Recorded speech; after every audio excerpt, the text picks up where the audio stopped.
And welcome into another victory edition of Spits and Suds. Hello, everybody. I'm Gavin Spittle of 105.3 The Fan. What a great Monday night of hockey we just witnessed. A very exciting 4-3 overtime victory. The Stars take down the Seattle Kraken. Seattle ties the game with just over 20 seconds left, and then the Stars win it in overtime. Welcome to the Matt Duchene Show. Wow. I mean, it just continues. What a year he's having. What a pickup by Jim Nill. And I'm super excited, folks, because I've been wanting to get this guy to join us for a while. The D Magazine train continues. We have David Castillo. We have our man, Sean Shapiro, who will jump on with me tomorrow. D Magazine hiring some terrific writers to talk Stars. And Robert Tiffin joins us. He is with D Magazine, formerly with Defending Big D at Robert Tiffin. If you got to follow him, folks, because the analytics he throws out is terrific. Really a nice deep breakdown on your Dallas Stars. Robert, how are you tonight? Nice tilt out there.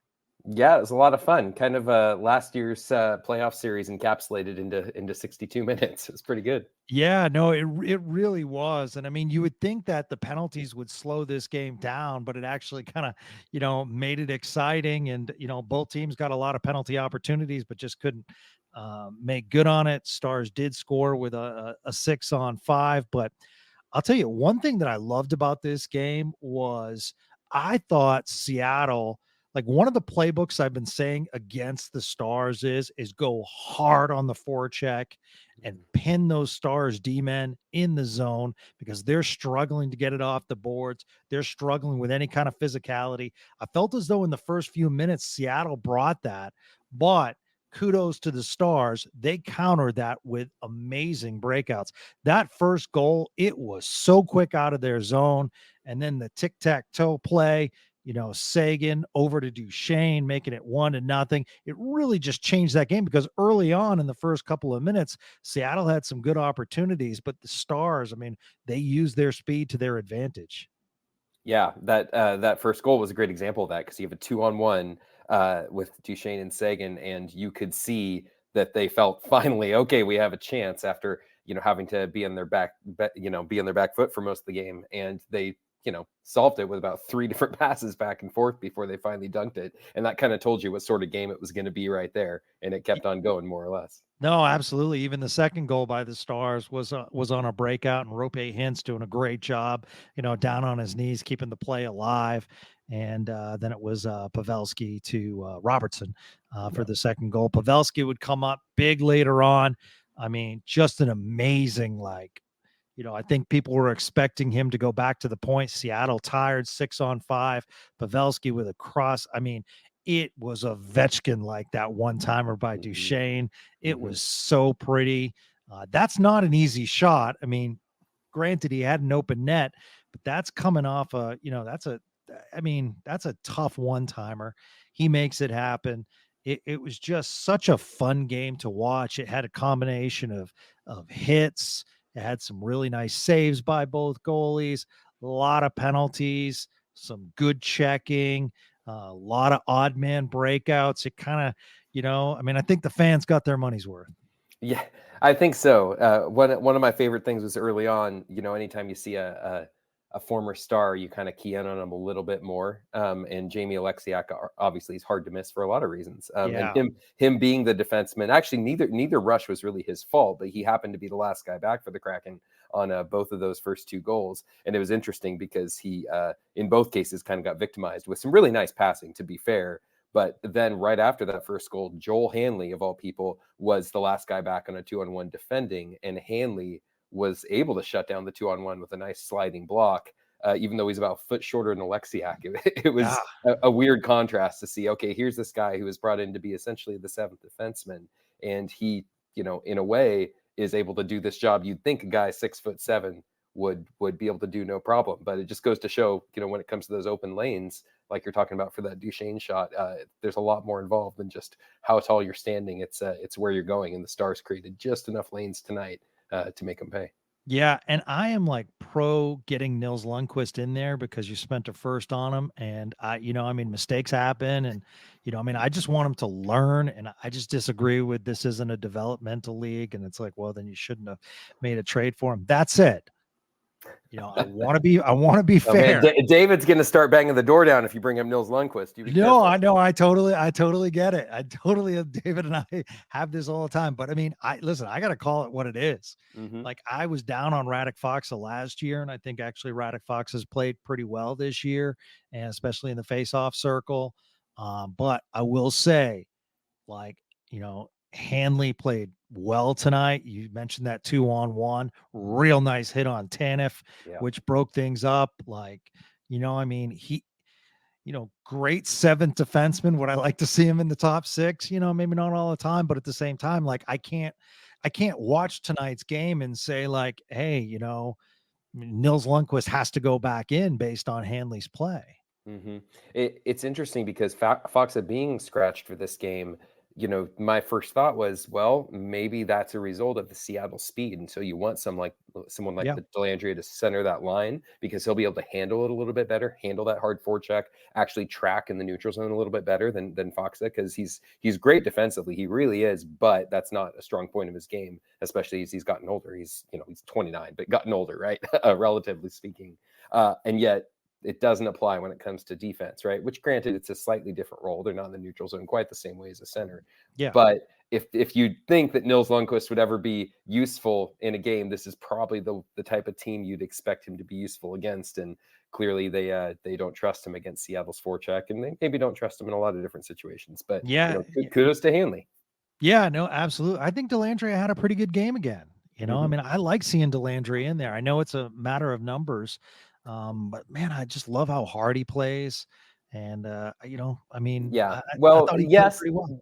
Yeah, he did. He had a good game overall, and I think he got stronger. He was allowed to kind of keep working at it. He did have that offensive zone penalty, which has been kind of a problem for him this year. And you wonder, has he done enough to kind of stick in the lineup? I'm not so sure. It was a good game for him. But also the fourth line kind of had a tough time finding ice time in the third period also with all the special teams. So we'll see. It could have been just kind of a rest and reset for Foxa as opposed to, this is the new normal. But, with DeBoer, you never really know. Craig Smith is also eating a lot of healthy scratches too. So he's kind of shown he's not afraid to, Dodonov took another couple of scratches as well. So it's kind of hard to read with DeBoer whether this is going to be, more regular or this was just a one-off because of a lot of games lately. So I know nowadays it doesn't matter what you call the number one line, but it is interesting that last year we're like, wow, maybe that Dodonov, Ben, Wyatt Johnston is the true number one line. Although the number one line in the NHL that a lot of people liked was, Pavelski along with Robertson and Hintz. Although now, if we look at, if you said what is, and you put out a great tweet tonight about plus minus and what that Marchment, Seguin, and Duchene line's doing, that to me is clearly the number one line right now for the Stars. Yeah, they're.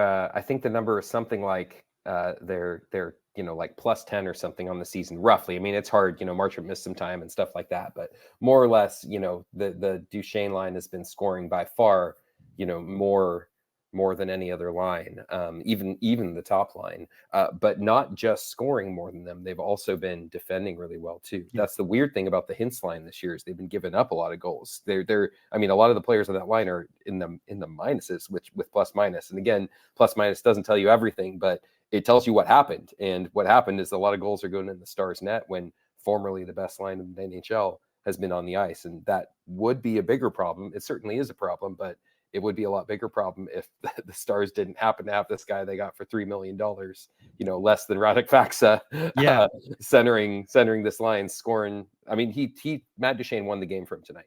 Yeah, this was the Matt Duchene game. Absolutely, it was great. Seeing him like this, it reminded me of Tyler Seguin, 10 years ago. Just absolutely ripping one-timers from all over the ice, crazy good assists, up on the rush, just everywhere. Right. This is what they were kind of hoping they'd get when they signed Matt Duchene, but they knew, that's probably a lot to hope for. But when he wins a game for you like tonight, hey, yeah, no wonder they're one of the best lines in the league right now.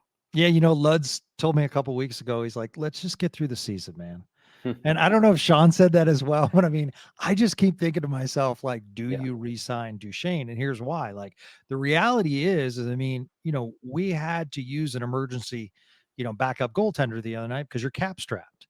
So this is the third year, I believe, of cap strapped. And at some point, you have to say, okay, understand Duchene has to leave or Pavelski has to leave. Granted, they're playing at unbelievable levels because we have Maverick Bork, because we have, and unfortunately, those are the contracts that are expiring after this year is Pavelski and Duchene. But we have Logan Stankoven. So it's kind of interesting. And I know I shouldn't talk about it right now, but at the same time, Robert, I'm talking about it right now because I just keep thinking to myself, like, what are the Stars going to do? This is going to be fascinating. They either have to trade some, but they have to figure this out. You cannot keep Stankoven and Bork down another year. Yeah, I've been saying, well, the Stars are sort of a victim of their own health in a lot of ways. They just, again, haven't had a lot of people going down with injury. They haven't had to really LTIR anyone yet. We found out, this morning that even Jay Cottinger, isn't apparently going to be out super long, week to week, but that's good news, right? That's good news. When you first saw the injury, it looked like, oh, this could be a bad groin pull. We could be talking months. And instead it sounds like they're hoping for him to be back in, maybe a couple of weeks, which is good news. But the downside of that is you don't free up, you don't have the ability to go over the cap and then recalling someone with that cap space. And, of course, well, it's a good thing. Anyone who remembers the bankruptcy days, it's a good thing that the Stars are spending to the cap, because this is the part of your competitive window where you want to be there. I'm sure Sean will have a lot more to say about it tomorrow, but it's ridiculous that you have to have, an amateur goalie on the bench in an NHL game for a team with Stanley Cup aspirations, starting the game. Right, that's the plan, because the rules in place don't allow you to bring an emergency call up until you play at least, player short for a game, and because that's the situation. You just haven't accrued enough cap space because you've really wanted to get all these guys up. Jim Nill always likes to have a plan B, C, and D, which, is a good thing when you need it. The weird thing is, though, the last couple of years, the Stars have been more or less pretty healthy, so they haven't needed those guys, and so they had that. Using up all that cap space hasn't actually benefited them that much because they haven't needed those extra guys. Yeah. I mean, it is fascinating, but at the same time, then I fight myself because I'm like, boy, Duchene has to stick around. I mean, him in this divorce. That's a whole other question. If you resign Matt Duchene, that's a whole other question. He's going to be 33 in January. That's a question about what is Matt Duchene and what Matt Duchene will be. He's playing for a contract this year also. So the critics might say that, how much do you want to bet that that's the Matt Duchene you'll get, not the one that got, run out of town a little bit, or, ran himself out of town, if you want to see it that way. I truly don't think we have the answer to that, but that's where, I'm going to defer to Craig Ludwig on this one and say, yeah, it's a long season. Jim Nill's not going to make that decision, just yet. Right. I remember with the Jason Spezza contract, it was like a month into the season and they signed that crazy 4-year deal with $7.5 million. And maybe that was something that was planned already and they just waited to announce it. Who knows? But this seems like, maybe you'll get another year or two that's pretty good out of a deal like that, but the back end of it is going to be pretty rough. So let's just take our time. If Joe Pavelski can wait for a while to resign, Matt Duchene can wait too. Yeah. Now we are a couple months from the trade deadline, and those that listen to Spits and Suds have known that one of the names that I've mentioned, if Seattle continues the way they're going, they would be out of playoff contention. Adam Larson is an interesting right-handed defenseman. I thought he played really well tonight. He's just a sturdy blue liner. You're not going to get a ton of offense out of him, but he's there for you on defense. Pair him with Miro. There's your right, left. Just wanted to get your thoughts on that. That said, I kind of for now, I hope they experiment more with the Thomas Harley and Miro pairing. The Thomas Harley thing, it's kind of tough, right? Because even though, they're both left-handed, Harley and Miro do great things together, right? They really do. They're both great skaters. There's a reason that Thomas Harley is already the default second option in overtime in terms of defenseman. If you go with the 2 forward, 1 defenseman look, he's that good. And as we saw tonight, right, he's aggressive. He's able to make those plays. He's smart enough too. It's not just about the fact that he can skate well. It's not just about his size. It's that he knows what's going on. He sees the ice well for a young defenseman. And so his instincts tonight, you're caught low going right to the net there. You're the 6th man of the 6 skaters out there. You're sixth furthest away from your own goal. but he knows instinctively right there, nah, I got to go to the net. I got to bust the net there. And Duchene creates space, as he did all night, just created space, stick handling, chopping the puck up, and then waited, found the seam, and Harley was there. So yes, Harley's the sort of player who can play with Miro, but we saw in the playoffs last year, the Stars need two pairings that they can rely on. And Harley has shown he can carry a pairing. I mean, he played in this game alone. He played at least a shift or two with every defenseman, I think, except for Essa Lindell. That's been the case for a few games now, where Harley, A, because it's either Lundqvist or Hanley and you want to shelter them a little bit, and B, because Harley can play with Suter if you need to, if Miro's coming off a power play or something. Harley can play with Hakanpää because he's mobile enough to have that pairing still work pretty well and to cover up for Hakanpää. So you really want him on a second pairing. Adam Larsson would be a great fit for Miro. He skates well enough to not, force Miro to have to do too much. He's right-handed, so you have Miro on his strong side, which everyone seems to really want to talk about, being of benefit to Miro. I think it is a benefit. I don't know how much because, who knows? We haven't seen it enough. But if he can do it, the question is how, right? What would Seattle want? And everyone's going to want Adam Larsson, just like everyone wants Chris Tanev right now. So the cost is going to be high. Yeah, the cost is going to be high, especially since Larsson has one more year left on his deal as well. So that comes at a heftier price tag. And you did mention Yanni Hakanpää. Do want to point out, plays very well shorthanded situations. Obviously, the team's good at shorthanded, but 5-on-5. I mean, clearly, miscue ended up in a Seattle goal tonight, and that's just that's a tough one right now. Yeah, well, and again, you saw this in the playoffs last year, where when you're able to use him in the spots you want him in, which tend to be the spots where he's not having to touch the puck too much, he's good. Like, he understands well positionally, what he needs to do in his zone. He's pretty good. He's not going to be someone who's going to help you create stuff in the offensive zone. He's not necessarily going to be great in transition either. He is kind of good at a couple of things, and they're all in the defensive zone. The problem is those are all things that are about mitigating damage as opposed to creating for your team.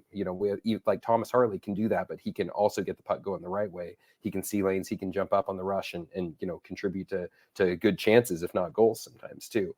So there's nothing wrong with having limited players. You need them, in the bottom half of your blue line. But the real question is, if he's going to be on your second pairing, then you don't get to choose who he's out there against nearly as much as you do if he's in the Joel Hanley role, right? Which is really where he's been for most of his career. It's only when he came to Dallas that he started turning into a second pairing defenseman out of necessity. So I think the road to success isn't necessarily, benching him or anything like that people say, but it's being able to use him where you want to. But Dallas's blue line just doesn't allow them the ability to do that, because you've got defensemen the coach wants to shelter even more behind him. So he's going to end up taking a lot of the second pairing minutes until you find a better solution. Walk the dogs, school drop-off, meetings from 10 to 3, take kids to soccer, then no time left for a jog. When everyone else is relying on you, it's easy to put your needs last. BetterHelp connects you with a licensed therapist online, so you can show up for yourself the way you do for others. Visit BetterHelp.com/positive to get 10% off your first month. That's BetterHelp.com/positive. I'm Corey Mason, CEO for DSC. Join us at the Kay Bailey Hutchison Convention Center in Dallas this January for the finest hunting opportunities in gear, one-of-a-kind art, jewelry, clothing, and much more. Your ticket to this fabulous event will further the mission of conservation, education, and advocacy initiatives right here and around the world. Visit us online at biggame.org and purchase your tickets.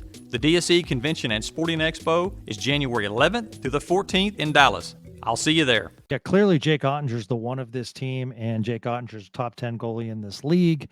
Did struggle before the injury a bit, but there is a semblance of calmness, I feel, when watching the games and Wedgwood in net. The familiarity's won with his teammates, but at the same time, I think his control of rebounds has been tremendous. I think his angles have been really good. I think he's really played well under duress. Injured tonight, stayed in the game, took one right off the shoulder blade, it seemed. So I think overall, Wedgwood has played well, and it's good to hear that Ottinger might not be out as long as you mentioned, a few months, but at the same time, a healthy Scott Wedgwood really is making a difference on this team. Man, how much would Ken Hitchcock have paid for Scott Wedgwood in 2017, 2018, right? When Yeah. all he had was kind of a psyched out Kari Lettinen Yeah. waiting behind Ben Bishop, and No, you're down the absolutely stretch it right. just wasn't enough. This is exactly the sort of goalie 2014-15, right? When they had that rotation of like UC Rennis and Anders Lindback and all those guys. Yeah, good point. They got a couple other, random guys just to try to plug that hole because they knew they needed a reliable backup, just a league average backup, right? And that's what Scott Wedgwood has been. To his great credit, he's been able to come in and be a goalie that's not going to lose you the game, right? And sometimes he's even been better than that, which is great. But that's really the ideal sort of backup, one who can handle, his first game, right? They mentioned it on the broadcast tonight. His first game against Carolina last season, right after they acquired him, he faced like 50 shots or something like that, and the Stars won. Yeah, It was yeah. a crazy game, and Yeah. that kind of set the tone, I think, for his time in Dallas. He'll weather whatever you throw at him, and he's still going to be more or less putting up a game back there, which is Yeah. any good NHL team, you can win with goalies like that. Just ask Chris Osgood. You can win with goalies like that. I mean, the playbook's out. Just find the goalie that's playing for Arizona and get him. And then all of a sudden, I mean, Scott Wedgwood with the Coyotes and Aiden Hill with the Coyotes. Aiden Hill. Yep. Yeah. I mean, amazing stories. Yeah. And then Aiden Hill goes, it's one step further. It's not just the Coyotes. It's like, okay, I'm going to go play for the San Jose Sharks. Mhm. And then all of a sudden I'm going to show up, with Vegas based on injuries, and I'm going to become their star netminder. I keep waiting for Sports. Aiden Hill to cool down, and this season he's I am been too. still one of the best goalies in the league this season. It's crazy. So I completely agree. It helps to have that decor in front of you, but at the Sure. same time, I mean, every time I say that, he makes really good saves. And he's Mhm. got that, like, similar to Ottinger and Ben Bishop. He's just a Yeah. big kid. Yep. So, I mean, that obviously, helps out a lot. So Stars win in overtime. Exciting till Thursday. Wow. Going to be a good one. I'm excited about this one. Vancouver comes to town. A rematch earlier this year. Stars outplayed 5-on-5 in Vancouver. That was just a tough one. Hughes at the defense. Just Besser. You got a lot of good players. Tockett's got that team playing really, really well. So, I'm excited to see because, one thing I've said on this podcast, Robert, is I want to see at the end of the day a buildup of wins against quality opponents. Not that Seattle is not a good team, but right now they're fringe playoff at best. But, when I looked at the season as a whole and I started to go back into the schedule, I'm like, okay, what are the quality wins? Turns out 2 against Winnipeg's really quality. The way Winnipeg's been playing. Kudos to Bonus and crew. Wow. No one saw that coming. Yeah. And the New York Rangers. So those are my 3 quality wins this year. So it would be nice, especially on home ice, to pull something off Thursday. Yeah, winning against Vancouver is also, just that little bit more important for the Stars, Yes. both because of a little bit of playoff history back, going way back to like 2007, but especially for Tom Gillardi and his history with the ownership with Aquilini Group over in Vancouver, and him being from Vancouver too, and of course Jamie Benn being from BC as well. There's a lot of it's always a fun tilt against Vancouver.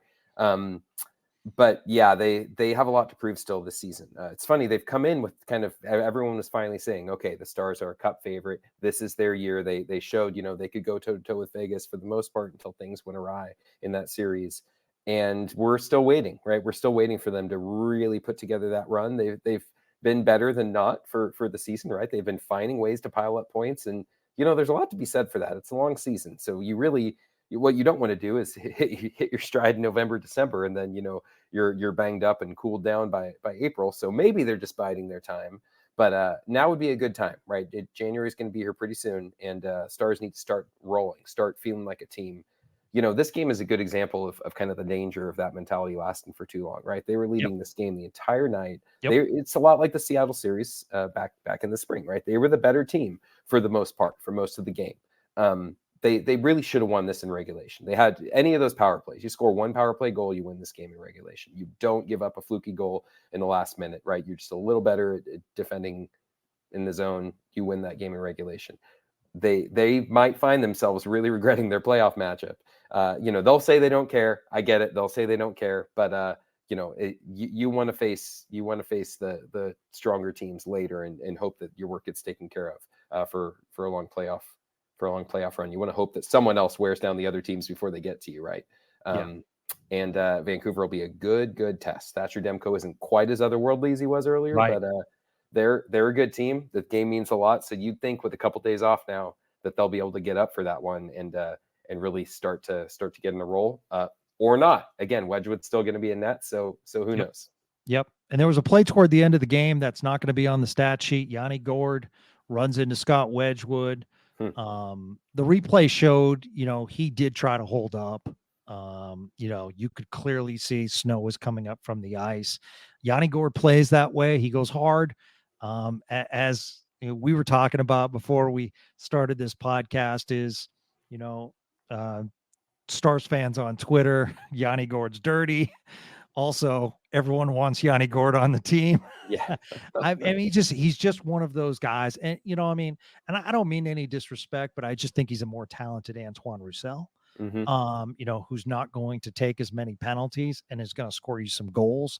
Kind of before Brad Marchand of the Bruins just became that electrifying scorer. Brad Marchand was that guy that would get under your skin. Doesn't do it as much as he used to, but he was that guy. And now he's kind of got a different role with the Bruins. So I like those guys on my team because when you're having a down night, the Yanni Gords are going to try to electrify you. But what I also want to point out was, it happened and immediately there was a scrum, and you want to see that from your team. You want that mentality of, you can't do that to my goaltender. You can't get near my goaltender like that. So, but it wasn't enough to draw a penalty for the Stars, but I do like the intensity going over and sending that message. And that's good too. That shows, they saved kind of their energy for the right moments in a lot of ways in this game. Seguin had that play where he saved a goal too, after a little bit of that fluky bounce where he was able to dive. And I think was that Gord too. I can't remember who it was, or maybe it was Tolvanen. But Seguin dove and just deflected the puck. They saved their desperation without getting foolish. Again, they got the better of the power play totals at the end of this game, including the 6-on-5 goal that they had. So the Stars were pretty smart in this one. Again, they should have won the game. They put themselves in position to. But, you get the 2 points. The team's in a different division. Probably won't end up mattering that Seattle got an extra point out of this game. So, all's well that ends well, especially in a bit of a weird kind of back and forth game like this one. Yeah, absolutely. And we've talked about how Duchene makes people better, but at the same time, we can't forget about Tyler Seguin and how well he's, playing on that line as well.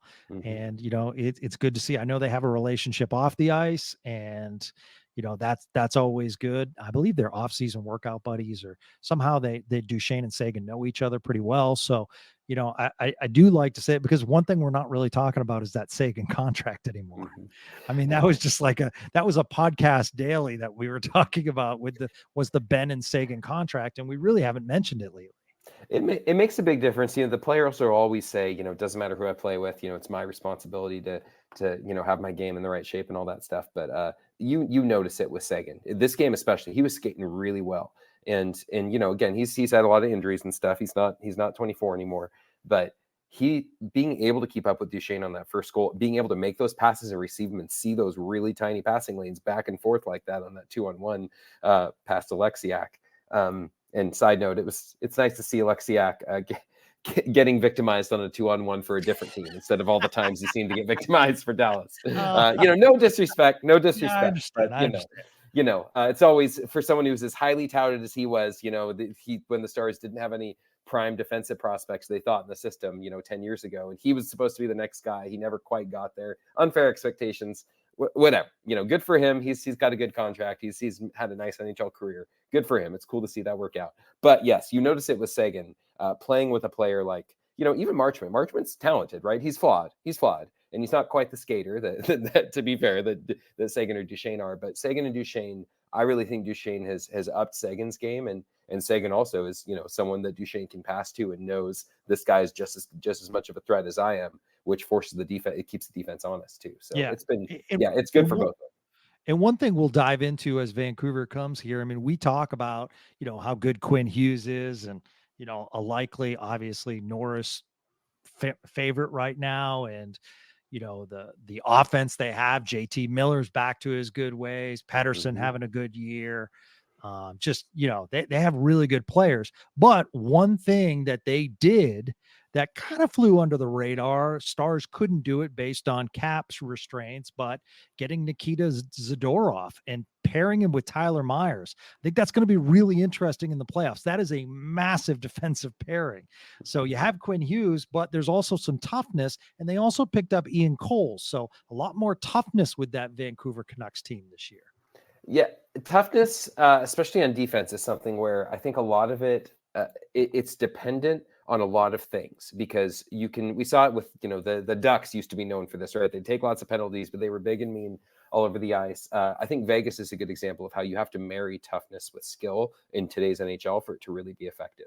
You can, Ian Cole is going to seem tough and intimidating if the rest of the team is forcing you to go through Ian Cole or forcing you to have to retrieve pucks against the end board with Ian Cole. If they're not fast enough through the neutral zone, you're able to build up more speed. Ian Cole's never going to get there. And so you're going to beat him to the puck. So yes, he can be intimidating, and to a lesser degree, some of the other ones. Tyler Myers too. He's one who's kind of struggled, right? He's not going to live up to that contract, but he's looking a lot better this year now that you have someone like Zadorov who can skate a little bit better and force you to kind of go into the areas that Myers can defend really well, and vice versa too. To be fair, I mean it's a 5-man game more than ever these days, but it's a big deal. That you have someone else on your pairing or on your line, or even, in the 5-man group, who forces the other team to take lanes they don't want to, because almost every player has limitations. But those limitations start to disappear when the other players are covering up the lanes you need them to cover up for you. Yeah. And the other thing about Zadorov, we talk about on ice, but off the ice, really good room guy. Calgary hated to lose him. I was watching Hockey Night in Canada, and the players, they were happy for him, but at the same time, tough to lose him out of the locker room.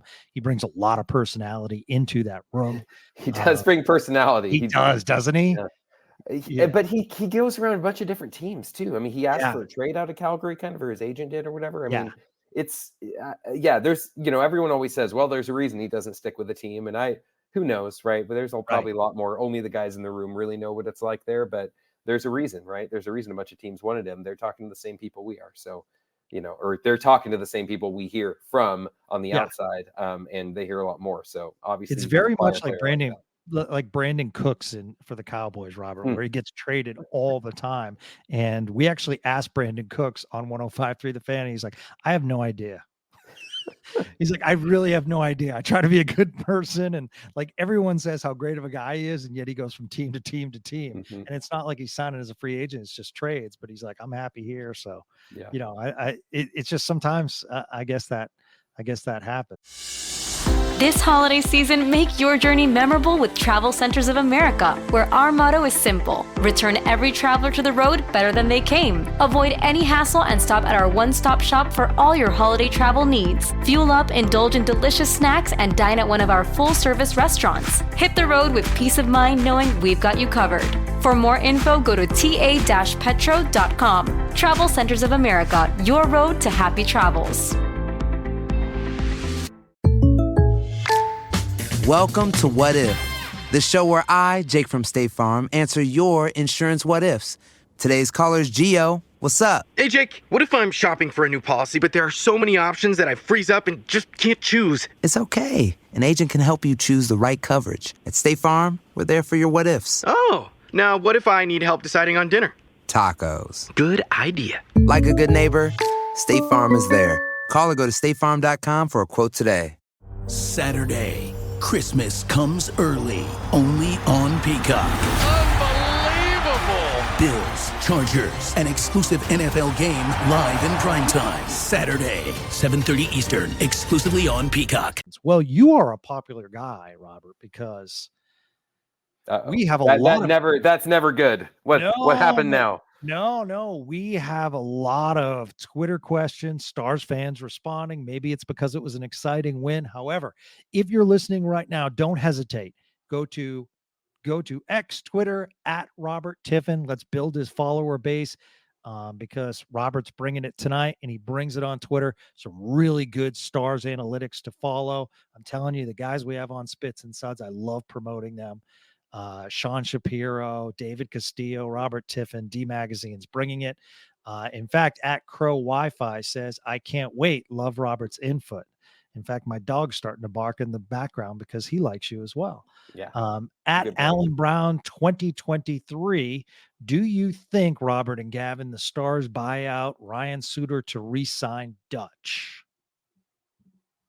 I mean, maybe, but Duchene's going to need a lot more money than you're going to save by buying out Suter. Yeah. So yeah. I honestly, I don't actually think those two questions are too connected. And I also, more and more, I'm kind of doubting that Jim Nill is going to buy him out, both because he doesn't want to do that to a veteran, and because with this D group, at least right now, as this D group is, it would not be responsible, given how the coaches are using the defensemen. You can't really responsibly get rid of Ryan Suter if you don't have a replacement waiting. And, Leon Bixel is great and all, but you can't ask a kid to come in and be a pillar of your defense in the way, right or wrong, that's how Suter gets used by DeBoer. So what are you going to do if Bixel comes in and then doesn't earn DeBoer's trust, and then you have an even thinner defense group, right? Again, no one's saying Suter is the optimal option by far. I've been saying that for a while, that this isn't, again, he's also a player in the playoffs we saw against Vegas that needed a little bit more sheltering against a big, heavy team like that. But there are a lot more questions to be answered, I guess. If you want to get into like the cap specifics and everything that they could do, you can have a whole lot of fun trying to buy people out, move money around, and trade your bad players to other teams for good things. But, it's going to be trickier than that. And I think the trade deadline is when you're going to really see the pieces get moved that'll answer those questions for us. So that's a total cop-out, but I think it's probably less likely that Suter gets bought out at this point, unless he really falls off for the second half of the season or the playoffs. I think they're going to ride him out for that last year of the contract, just given who they have right now. But that could change. Yeah. And I just don't think the buyout brings enough in return. I mean, last year they would have gotten more, but exactly. Again, who do you have to replace him, right? So no, you're absolutely right. Okay. Green Bay of Texas. Love that name. At what point do we see Harley's time on ice eclipse Suter's? Also, so thankful we landed Duchene this offseason. Absolutely on the second part. But it is interesting. I mean, I think we are seeing, Thomas Harley, the time on ice is increasing. Obviously, his role with the team is increasing as well. Yeah. He, it's interesting, as much as people talk about, Alexiak being like the best partner that Miro's had, and that might be true. I don't know. I kind of go back and forth on that, and if that is true, then poor Heiskanen. But Alexiak had like the fifth. He was like fifth in even strength ice time tonight. He's even on team he's doing well on. The coach loves him. He's going to be there for a long time. This is not a top pair guy or even a top four guy when it comes down to it. Alexiak is more in that kind of, Yanni Hakanpää kind of type place. Top four, but really he's a third pairing if you want, because he has some limitations. And I think Thomas Harley is kind of the reverse of that, where you want to keep his minutes down as much as you can, because there's always a temptation to, he was right behind Suter in ice time tonight, for second on the team behind Heiskanen. I mean, he's been that good, and the coaches are we saw in the playoffs last year, right? DeBoer trusted him almost instantly because he showed he deserved it. So I'm not worried about his ice time climbing. It'll climb up naturally. We saw it last year. I think you already kind of can see what the coaches are going to do. Right now, it's more about managing it. And again, if, Lindell and Hakanpää are going to play 2 minutes on every penalty kill, like they've been doing more or less for the last 10, 15 games, hey, if it's working and Ottinger or Wedgwood are cleaning up behind him, I don't know if that's, going to work in the playoffs, but if it saves some wear and tear on players like Harley, then great, right? The last thing you want is one of them getting banged up because they're out there, killing a penalty in a 5-1 game or something like that. So I actually think it's fine right now. Absolutely. And for our newer Spits and Suds listeners, because I like to at times to stop and say, okay, this is what it means. TOI is time on ice, and you can find it, right in most box scores. And it's really important for a couple of reasons. The more you're on the ice, the more valuable you are on the team, the more the coaches trust you. And let me give an example. As far as Stars defensemen on the ice tonight, Miro led the way, 27 minutes, 10 seconds. Ryan Suter, 21-12. But then look, Thomas Harley is at 20-20, so really close. Esa Lindell, 19-55. Yanni Hakanpää, 18-10. Now, we talked about how Joel Hanley's playing well and had a good game tonight. but I just read you all those time on ice. 9 minutes, 37 seconds on the ice for Joel Hanley. They protect him.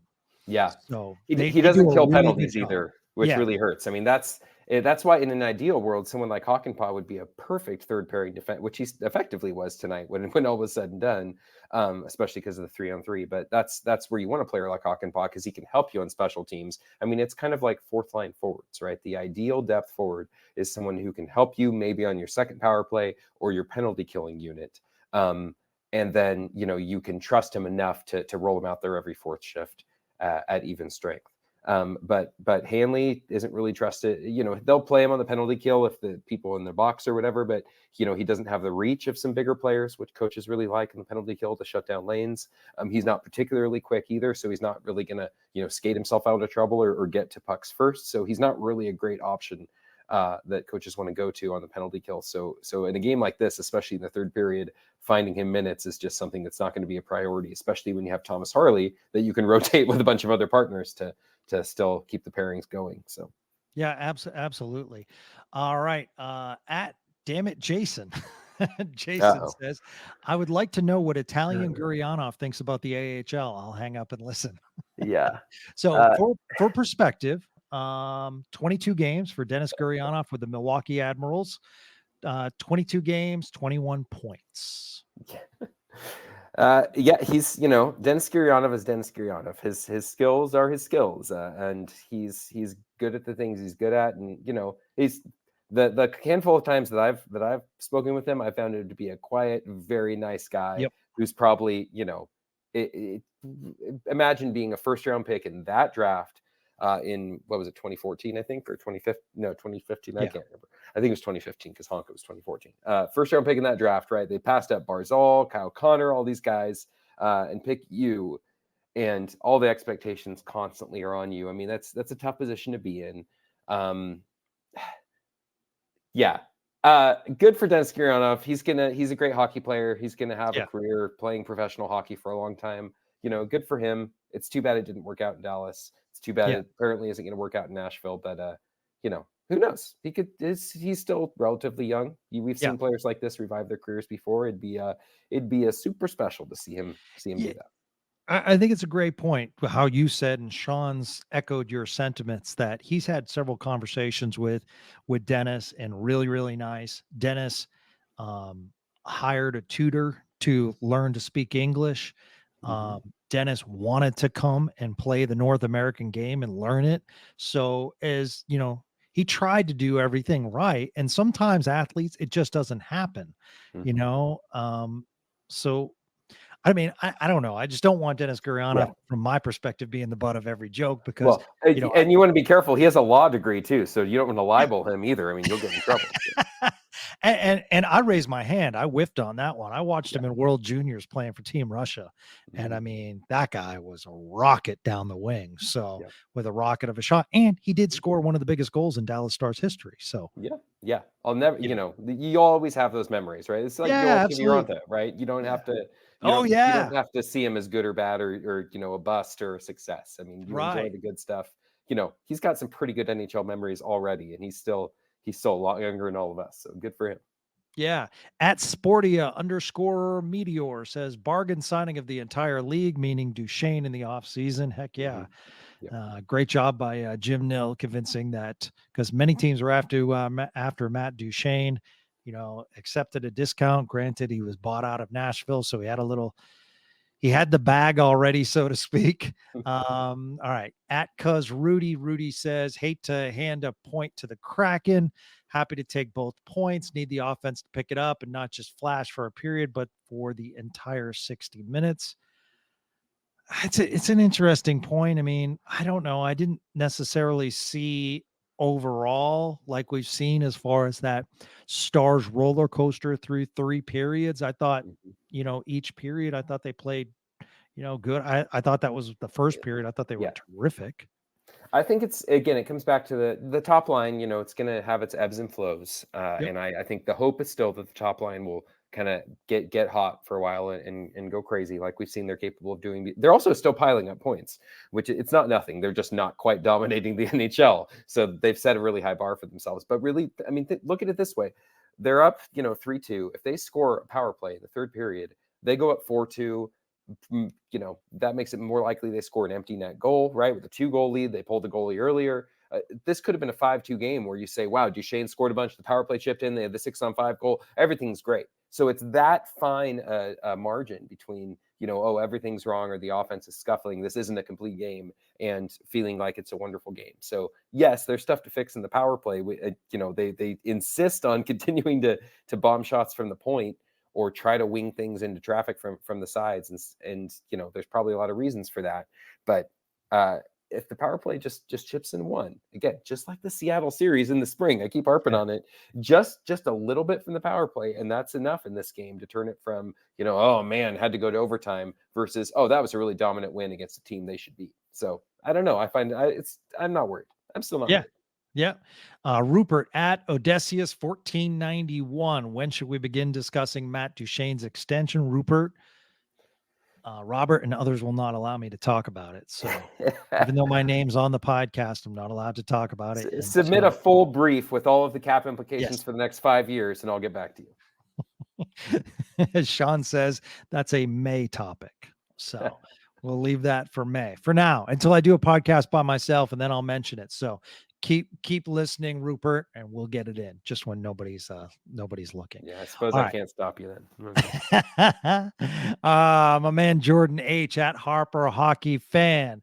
Gotta love Thomas Harley's awareness and overtime. Heck yeah.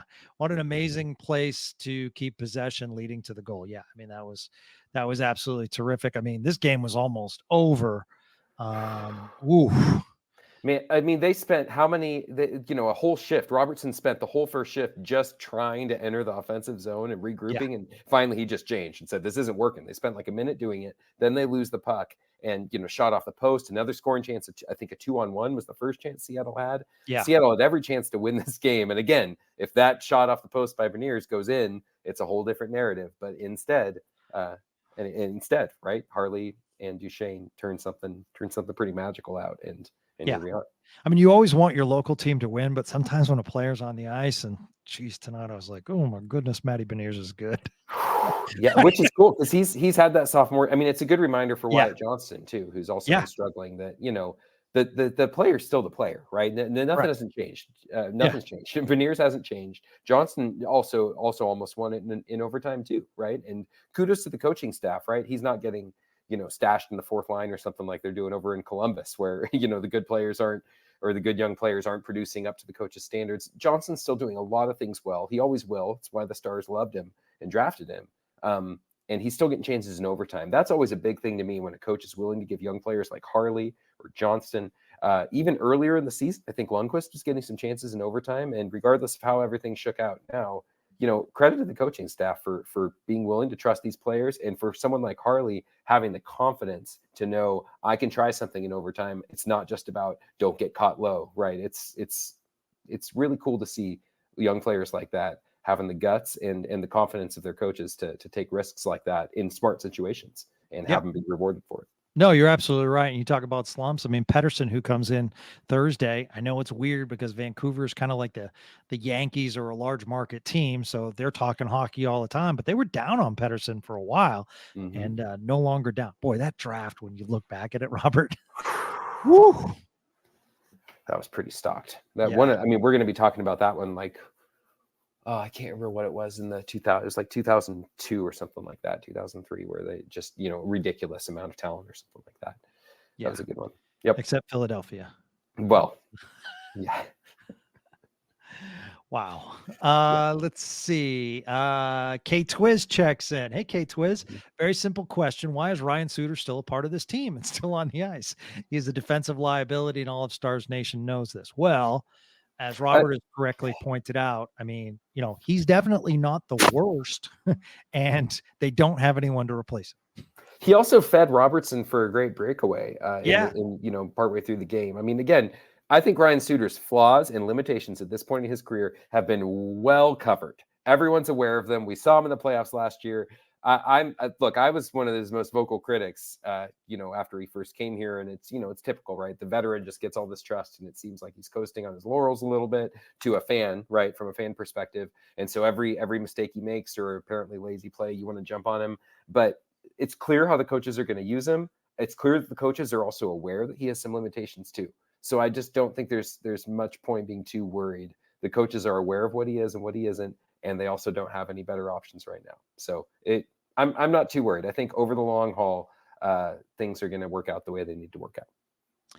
Tyler Mayer at American, great Twitter username. So you signed Duchene to an extension as soon as he's eligible, right? Not allowed to talk about it, Tyler. Right. Yes. That's a good way to pay the highest possible market value for him. Yeah. Yeah. Yeah. I mean, once again, I just want people to realize you have Maverick Bork and Stankoven, and you have to find space for these guys at some point, and you have to free up space for trade deadline possibilities in the future. So, I mean, maybe he'll accept a Pavelski deal. We'll see. Mm-hmm. Here's if you want to really get crazy talking about I love getting re-signing crazy. or trading. Talk to me. They would never do this, right? They would never do this. But there's a world in which the Stars know they need cap space, and they have Bork and Stankoven, and they say, what are the really valuable chips that we do have, and they start looking at trading someone like, again, they won't do this, right? You don't do this, right? As a GM, this is how you lose your job.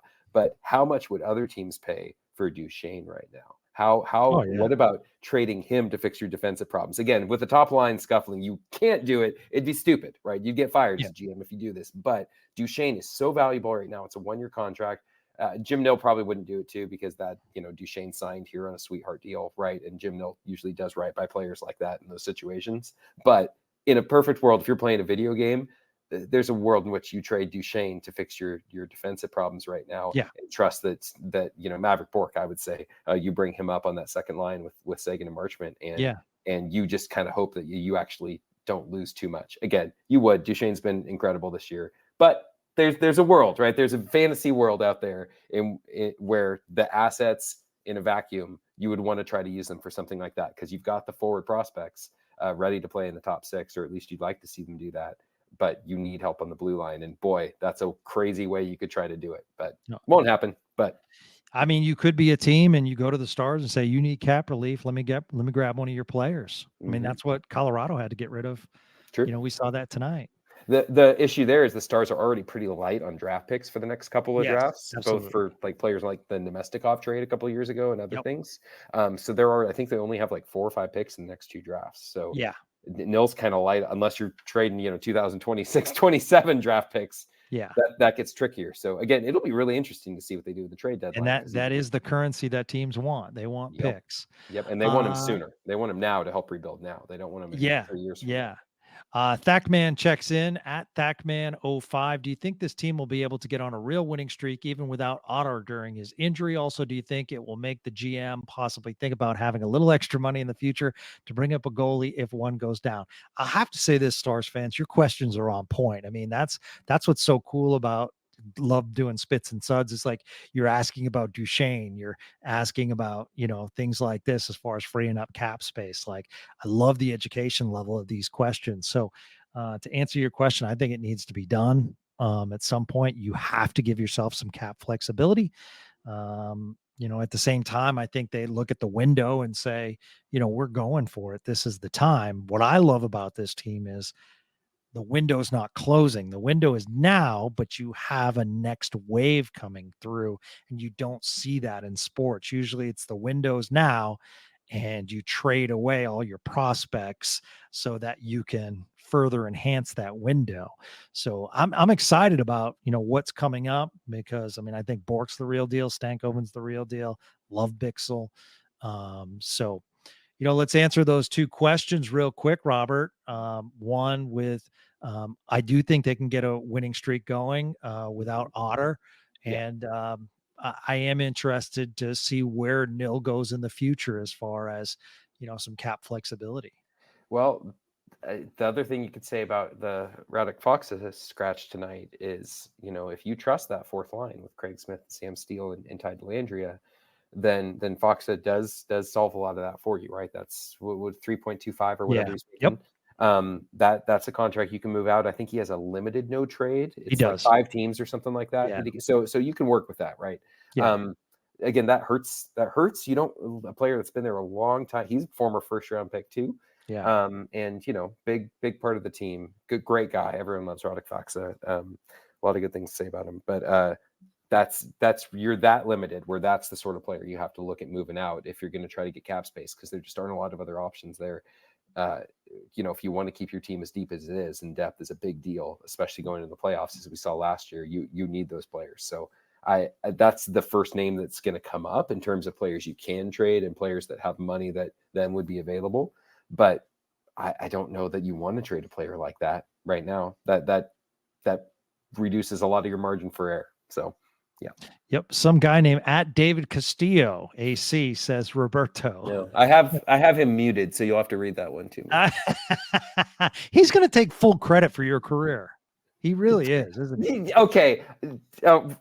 Okay, we won't get into it now, but David came on board defending Big D a year after I did. So I was the veteran writer. I started in 2014. He started in 2015, and I was the old grizzled veteran. When he came on board, and then he's writing left and right and all this.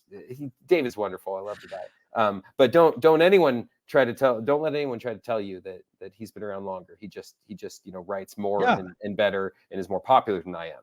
But I'm the Geordie to his Jamie, I guess is what I'm saying. Yeah, and then he wants to drop the mitts with me, saying I don't have the stones to have Robert Tiffin on. Well, I got the stones tonight. Well, he watches UFC, so that's scary enough for me. He does. Yeah, no, he does. That's great. All right. At Ryan Suter fan, at Fan Suter.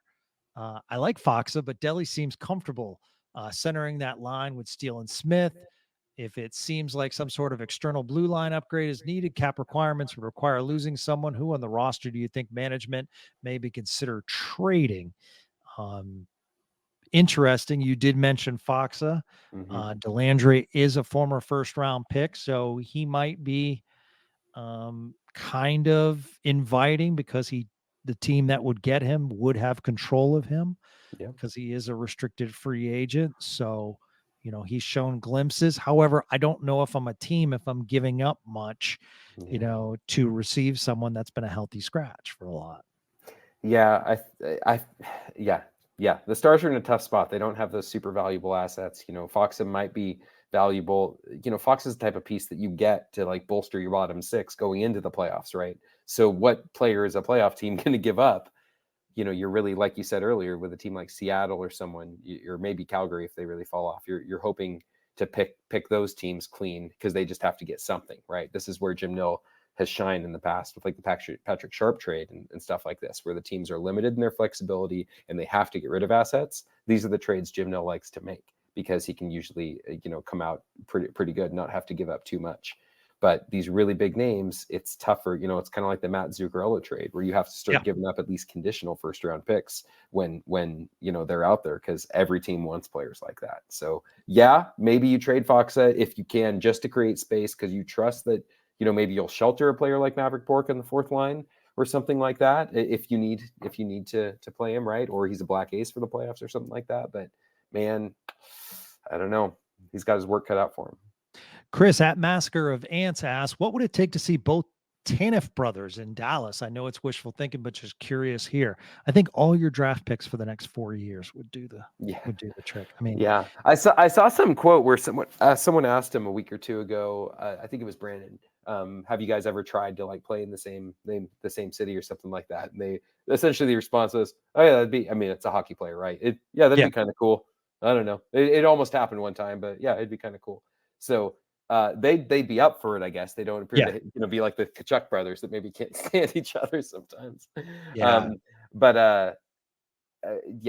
assets in cap space. You have not as many assets as Jim Nill has had, at least not that you really want to trade, right? Unless you want to talk about trading one of Bork or Stankoven to try to win a cup right now. I doubt that he would do that right now, but who knows? But that's really what you're talking about at that point. There really needs to be a deep dive as far as the background on the Tanev brothers and the family, because I mean, both the Tanevs and the Kachucks, and that's why it's a great question, Chris, because I mean, the word I think of is grit. Hmm. I mean, watching the Ottawa Senators the other night against the Stars, I'm like, how is this Ottawa team with all this talent? And we saw that they fired their coach today. Hmm. That's the reason why, because my goodness, do the Kachuk brothers just create havoc, whether it's physicality or scoring and their size and their leadership. It's just, and then you look at the Tanifs. I mean, they're all over the ice, blocking shots, doing whatever it takes. It's just, I mean, hockey brotherhood is fascinating to me, Yeah. and the Ben brothers are the same. It's just Hmm. like, I love hearing the backgrounds, and really it's one of the only sports where you see, I don't want to say common, but you do see it on a regular basis. Hmm.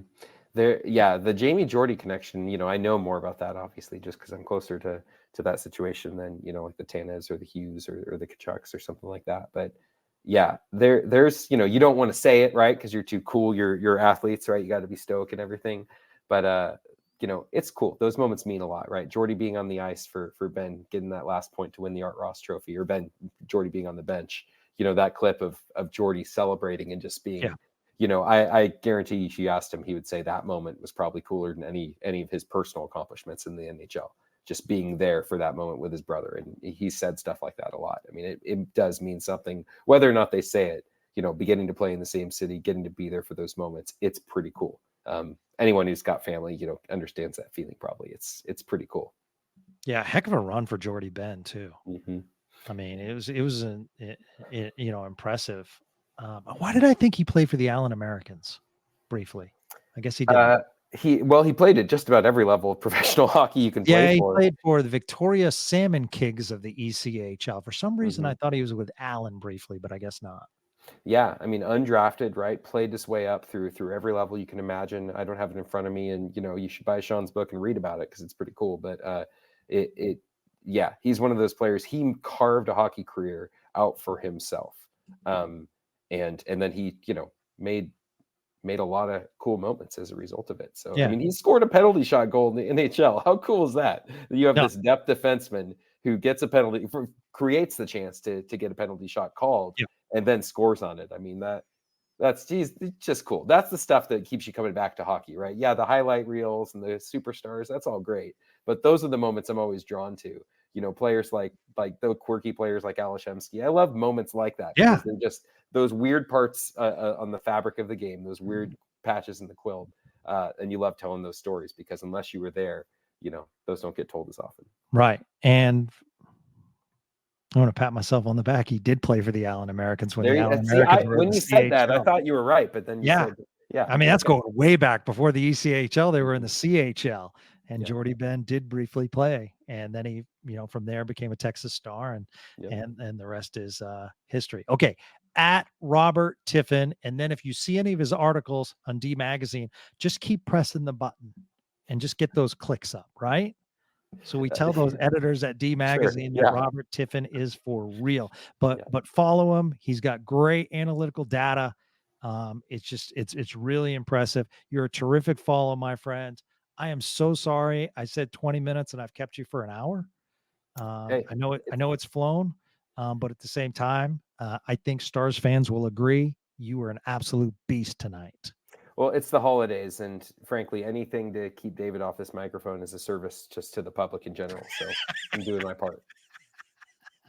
Well, we will not abuse you, but we will ask you back because you were terrific, and I'm sure everyone will hit me up and say, "Oh, Robert Tiffin was great," just like David's great and Sean's great, and man, you guys have just helped this podcast out so much. So if you're listening to this and you're on Amazon and you're buying Sean's book, We Win Here, and making it a bestseller or something like that, take the time and support Robert as well.